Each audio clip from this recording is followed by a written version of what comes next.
Hello दोस्तों, स्वागत है भाई आप सभी का अपने चैनल शुभम माइंड चेंज में। दोस्तों बात करेंगे डीएलएड एग्ज़ाम 2020। जैसा आप सभी को पता है कि 4 दिसंबर 2020 को डीएलएड 2020 का एग्ज़ाम हुआ। हालांकि एग्ज़ाम आपका 30 मार्च 2020 को होना था, लेकिन कोरोना जैसी व्यवस्था को देखते हुए आज यानी कि 4 दिसंबर 2020 को एग्ज़ाम संपूर्ण हुआ। 40,000 बच्चों के एडमिट कार्ड रिलीज़ किए गए थे विभाग की ओर से। ठीक है, तो आज की वीडियो में हम बात करेंगे डीएलएड 2020 एक्सेप्टेड कट ऑफ के बारे में कि कितनी जा सकती है मेरिट और कब तक आएगा रिजल्ट। ठीक है, उससे पहले मैं आपको एक जानकारी और प्रोवाइड करा दूं। जो पेपर हुआ था, पेपर की आंसर की अभी विभाग की ओर से रिलीज़ नहीं की, लेकिन अगर मैं बात करूँ जनरल नॉलेज का जो आपका पोर्शन है वो मैंने आपका कवर करा दिया, यानी कि पेपर आपका सोल्व करा दिया गया है। उसका लिंक भी मैं आपके डिस्क्रिप्शन बॉक्स में डाल दूंगा, वहाँ पर जाकर आप वो वाली वीडियो देख सकते हैं और अपने नंबरों का मिलान कर सकते हैं। ठीक है, जनरल हो, ओबीसी हो, एससी हो और एसटी हो, या तो आपका मेल हो या फीमेल हो, अलग अलग आपकी बताई जाएगी कि किस वर्ग में कितनी मेरिट जा सकती है। ठीक है, मैं बात करूँ आंकड़े की तो आंकड़े काफ़ी ज़्यादा सटीक रखे गए हैं। जैसा आप सभी जानते हैं कि जो लास्ट समय में जितनी भी मेरिट मेरे द्वारा लगाई गई है, लगभग लगभग 90+% मेरिट मेरी राइट जाती है। ठीक है, क्योंकि मैं पूरा एनालिसिस करके अपने जितने भी मित्रगण हैं उनसे बात करके, जो बच्चे एग्ज़ाम देते हैं उन सभी से बात करके जब जाकर आपके बीच मैं पूरी प्रदर्शित करता हूँ मेरिट को। ठीक है, चलिए बात करेंगे मेरिट के बारे में। देखिए, मेरिट की मैं अगर बात करूं, दो वर्ग हैं इसमें, एक आपका विज्ञान वर्ग है, एक आपका है इसमें आर्ट वर्ग। ठीक है, दोनों की मेरिट आप सभी जानते हैं कि अलग अलग बनेगी, यानी कि जो टोटल 650 सीट होगी, इसमें से 325 और 325 ये कुल इसमें सीटें होनी हैं। दोनों वर्ग की अलग अलग मेरिट बनेगी, उसी बेसिस पर मैं आपके बीच मेरिट प्रस्तुत करूँगा। ठीक है, तो वीडियो को आपके पास शेयर करना है। ठीक है, सभी के पास, क्योंकि काफ़ी महत्वपूर्ण है और काफ़ी अच्छे आंकड़े आपको मैं प्रोवाइड कराऊंगा। ठीक है, तो चलिए बात करते हैं एक्सेप्टेड कट ऑफ के बारे में। कट ऑफ से पहले मैं आपको थोड़ा सा पेपर के बारे में बता दूं कि पेपर किस स्टेज में बनाया हुआ था। देखिए, पेपर की अगर मैं बात करूं तो पेपर आपका इजी टू मॉडरेट था।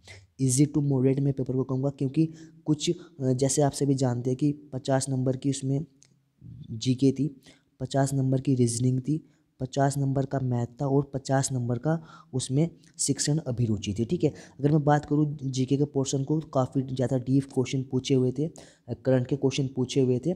और मैं बात करूँ अगर मैथ की, तो मैथ थोड़ा ठीक लेवल का दिया हुआ था। लेकिन अगर मैं बात करूँ रीजनिंग की, तो रीजनिंग भी थोड़ा ईजी टू मॉडरेट दी हुई थी। लेकिन अगर मैं बात करूँ मनोविज्ञान की या शिक्षण अभिरुचि की, तो वो भी अच्छी लेवल की दी हुई थी। तो कुल मिलाकर अगर मैं बात करूँ पेपर के लेवल की, तो इजी टू मॉडरेट पेपर बनाया गया था विभाग की ओर से। ठीक है, चलिए, लगभग 40,000 बच्चों का इसमें एग्ज़ाम कार्ड या एडमिट कार्ड रिलीज हुआ था। लेकिन अगर मैं बच्चों की संख्या की मैं बात करूँ तो कोरोना स्थिति को देखते हुए लगभग लगभग 70% बच्चों से भी कम बच्चों ने यह पेपर आपका लिया है, यानी कि 30 से 40% बच्चे ऐसे थे जिन्होंने पेपर देने गए ही नहीं। ठीक है, उसका कारण रहा कुछ कोरोना, कुछ बच्चों की तैयारी ना होना। ठीक है, चलिए, और एक चीज़ मैं आपको और बता दूं, बच्चों की तैयारी भी आप सभी देख सकते हैं कि लगभग 7-8 महीनों से मैं कह सकता हूं कि काफ़ी ज़्यादा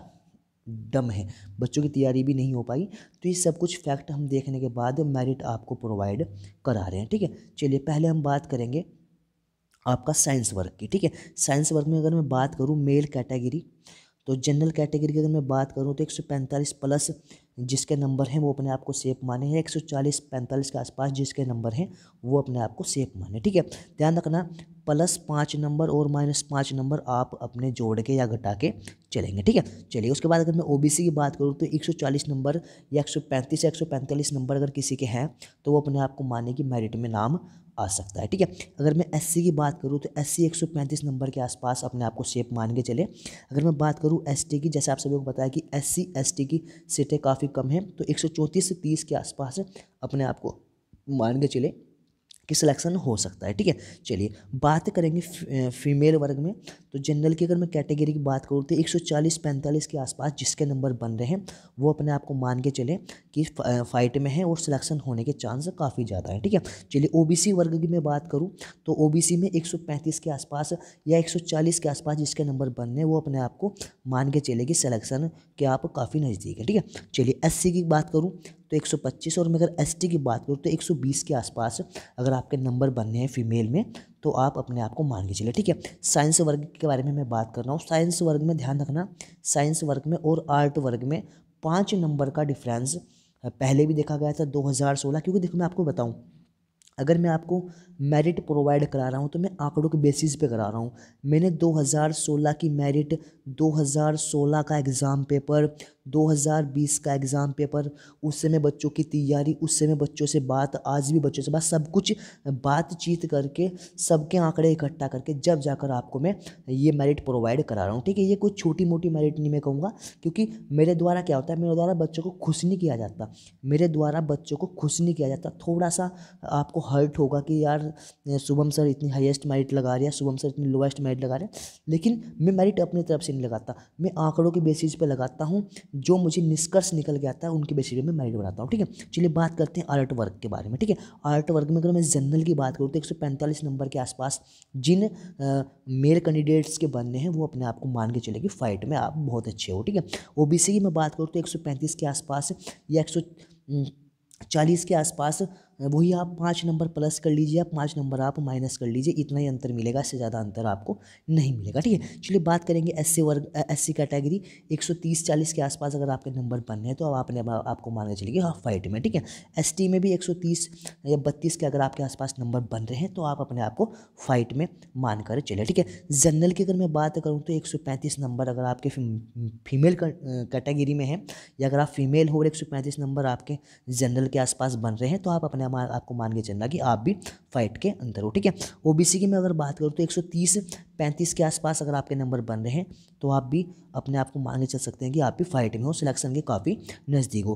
अगर मैं एससी फीमेल की मैं बात करूँ तो 125 नंबर के आसपास अगर आपके बन रहे हैं तो आप मान के चलना कि आप फाइट में हो। ठीक है, एसटी की अगर मैं बात करूँ तो 120 के आसपास अगर आपके नंबर बन रहे हैं, अगर आप आर्ट वर्ग में हो तो आप ध्यान रखना आपके सिलेक्शन होने के चांस काफ़ी ज़्यादा है। ठीक है, मैं आपको फिर एक बार फिर बता दूं कि जो मैं आंकड़ों का बेसिस बनाऊँ लगभग मान के चलना आप 100 प्लस बच्चे जिनसे मैंने फ़ोन पे बात की, लगभग 20 प्लस संस्थानों के जो संचालक हैं उनसे मैंने बात की और एनालिसिस किया मैंने बच्चों के अंदर कि क्या कुछ उनके अंदर से निकल के आ रहा है, कितनी तैयारी बच्चों की वर्तमान समय में है, किस स्टैंडर्ड का पेपर था, ये सभी फैक्ट के बाद ही आपको मेरिट प्रोवाइड कराई जा रही है। ठीक है, मैं अगर बात करूँ साइंस और मैं अगर मैं बात करूँ आर्ट और मैं अगर बात करूँ साइंस वर्ग में तो काफ़ी ज़्यादा डिफरेंस आपको देखने को नहीं मिलेगा, लेकिन फिर भी डिफरेंस दोनों में है। ठीक है, ध्यान रखना 177 आपका पहले टॉपर था। ठीक है, टॉपर हमारे हरिद्वार से ही था, लक्सर क्षेत्र से था मैं आपको बताऊं। ठीक है, तो ध्यान रखना पिछली बार 177 नंबर का टॉपर था, देखते हैं अब की बार कितने का टॉपर मिलेगा, वो मिलेगा रिजल्ट आने के बाद। तो आप वीडियो को लाइक करेंगे अगर आपको लगता है कि फैक्ट आपको प्रोवाइड कराए गए हैं, जो मेरिट से आप खुश हैं या ना खुश है वो भी आपको नीचे कमेंट करके बताना है। ठीक है, आपसे रिक्वेस्ट करूंगा, कितनी सारी मेहनत आपके लिए की जाती है, आपसे ऐसी छोटी सी बात कही जाती है कि वीडियो को लाइक कर दिया करें और जितने भी आपके पास व्हाट्सअप, फेसबुक या जितने भी आपके पास सोशल मीडिया ग्रुप से आप उसमें प्लीज़ वीडियो को शेयर कर दिया करें। आपसे इतना मांगा जाता है, कभी ये नहीं कहा गया कि आप ये कीजिए वो कीजिए, बस यही मांगा गया कि अगर अच्छी लगे तो लाइक कर दें और कमेंट करके ज़रूर बताएं कि आपका इसमें क्या कुछ अंतर आपको दिखाई दे रहा है कि मेरिट कितनी ऊपर जा सकती है, कितनी कम रह सकती है। ठीक है, तो मिलते हैं आपको जल्दी एक नई वीडियो के साथ। और हाँ, वो अगर आपने अभी तक अपना मिलान नहीं किया है तो जीके की मैं वीडियो नीचे डाल दूंगा, पूरा पेपर आपको सॉल्व करा दिया गया है, उसका पार्ट 1 रिलीज़ कर दिया गया है, वो जाकर भी आप नंबर का मिलान कर लीजिए। ठीक है, तो मिलते हैं आपको जल्दी एक नई वीडियो के साथ, तब तक के लिए बने रहिए, ध्यान रखिए, पढ़ते रहिए। अगर इसमें नहीं तो अगले एग्जाम में सिलेक्शन होगा, लेकिन आप तैयारी में रहे। ठीक है, जय हिंद, जय भारत, जय उत्तराखंड।